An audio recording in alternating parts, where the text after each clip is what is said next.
Hi everyone, thanks again for joining me. My name is Jessica. I'm a physical therapist assistant, certified primal vinyasa teacher, and yoga therapist. Today I'm going to offer you a few tips and tricks and skills and drills on how to treat your feet. So today you will need a few things, all the toys really, a chair, a pillowcase. We'll set those over to the side for now. You'll also need your yoga mat, a broom handle, or some kind of firm rod. In my case, I've got the primal vinyasa danda staff here. You'll also need a massage ball. You can use a tennis ball. I really like this double track roller from Soma System. And you will need 2 blocks. I really like cork blocks because they have a good amount of density. If you have foam blocks, that'll do. But what might work better are 2 hard books. So go raid your library for the complete works of William Shakespeare. And you finally have a use for them. So to begin, you'll start standing up and find your feet about a hips distance apart, and then just simply bend over. If you have a difficult time reaching the floor, you can hold onto your chair and just bend over as much as you can. And notice how you feel. Notice the back of your legs, let your head go. Feel if there's more sensation or less sensation on your right side or your left side. Perhaps more of a tugging in your calf or your hamstring. You might even feel this all the way into the top of your head. And then pick a side, whichever side is your tight side. Mine's my right, so I'm going to do my right side. You could also hold on to your broom handle or wall if you need some support here. And then just go to town. So listen to your body. You can find slow movements or fast movements that you're just going to massage the sole of your foot, also known as your plantar fascia. So your plantar fascia is a thick band of connective tissue, fascia, and it originates at the sole of your foot, comes to your calcaneus, your heel bone, and goes all the way, your fascia this is, all the way up to your calf, to your hamstring, to your low back, and terminates, or begins, however you want to say it, or never ends, to your forehead. And this is your superficial back line. And according to the work of anatomist Tom Myers, there's really no beginning or no ending to your fascia sheath, right? We're all one big bundle of connective tissue. So by addressing one area of my body, I might, more often than not will, affect change in another part of my body. So think about what you just did before when you forward folded, and after about another second or so here massaging your foot, we'll set your foot down on the earth, and put your stick to the side, and then lean over again, and then notice for yourself. Are you able to sense a difference on the side that you chose to massage?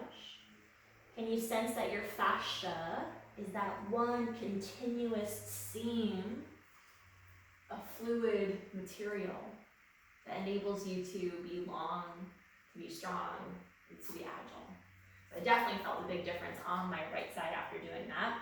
I encourage you to do both, but for time purposes, we're going to move on. So now that we've activated and enlivened your fascia, the sole of your foot, now we're going to activate the muscles. Right? So there's a lot of small muscles in the sole of the foot. Don't ask me to name them all because I couldn't do that for you, but there's a bunch. So take a look at your gait when you have time, when you're done with this video. Set your phone on the floor and go for a stroll away from your phone. Turn around and walk toward your phone. And notice the way in which you walk. More often than not, we tend to overpronate. Not always. There should be a little sense of rolling inward when you walk, but if it's excessive, then there could be some issues there. When that happens, when we overpronate or we collapse on the inside of our arch, that could lead to a whole host of instabilities up the chain, meaning up the leg. So somebody who walks with an overpronated gait might look a little like this. Where the knees knock in, the hips cave in, and then all the way up the torso, there's some malalignment. So if that's you, even if it's not, this next drill is going to be really beneficial.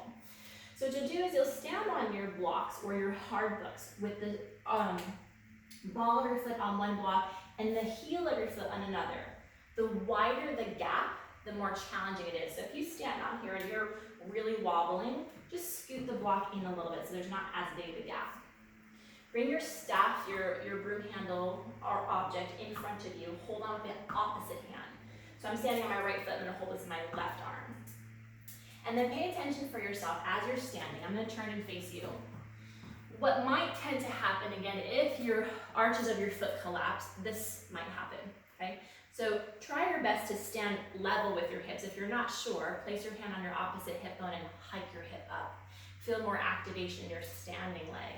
And as you do, now you might be able to see my foot is having to work quite a bit to make up for the negative space of the block, where the blocks are not touching. This is challenging enough of a drill. I would recommend staying here for 10, 20, 30 seconds if you can, and then rest and switch sides. You may or may not need to hold on to something. If you can let go and maintain integrity of your pelvis, go for it. So that's going to be the first layer. The second layer, if that's getting easy and you've progressed and you've done this a couple of times, the next layer would be to stand on the block, again, opposite hand holding onto your staff or your broom handle. Take your opposite limbs, the limbs that are free, and reach them out and away from one another. And then bring them across. So we call this pendulums in primal vinyasa. So now we're working on dynamically moving our limbs apart, right? Contralateral, opposite limb movement. And as I do so, my foot, my standing foot, has to navigate all those changes in my alignment, in my stability, right? Which naturally happens when we walk, especially barefoot. It's a whole other conversation on uneven terrain, which, let's face it, we don't really do that much anymore. We wear shoes, hard shoes, we walk on concrete or sidewalk. We don't really allow our feet the time to adjust to variable lands, which is what we naturally used to do before the invention of the shoe and sidewalks. Take a rest and do the other side. So definitely, I'm feeling my right foot quite a bit. I'll be sure to do the other side when we're done with this video. But lastly, what I'd like to share for you is another exercise, and this is more of a physical therapy based exercise. We call these windshield wipers, and I'm gonna bring the camera down so you won't see my face, but you will see my feet. And windshield wipers, again, help to activate the inner arch of your foot. So what you'll do is you'll take your hands and place them between your knees, sitting in your chair. All right, so you guys can't see that, but you can see my feet. So the hands inside your knees, just to make sure that your knees aren't doing the work and your feet are. Imagine trying to scoop your feet up and in towards one another, and then relax. Scoop in and relax. Scoop in and relax. In and relax. And you can do that for time, maybe 30 seconds. You can count repetitions, maybe 20. And then work into, lastly, toe crunches. Squeeze and spread. Squeeze and spread. And if I turn to the side, you can see how my arch of my foot really has to lift and engage when I squeeze the towel. Those of you who are experts at picking up your laundry like this are pros at activating the arch of your foot. And that's it. So I hope that little tutorial was helpful in getting you to have a little bit more awareness and aliveness at the sole of your feet. Our feet are our foundation, so with a healthy foundation, may you have a healthy spine and a healthy core, and move about your day with grace and with ease. As always, thank you so much for joining me. Many blessings, and I'll see you next time.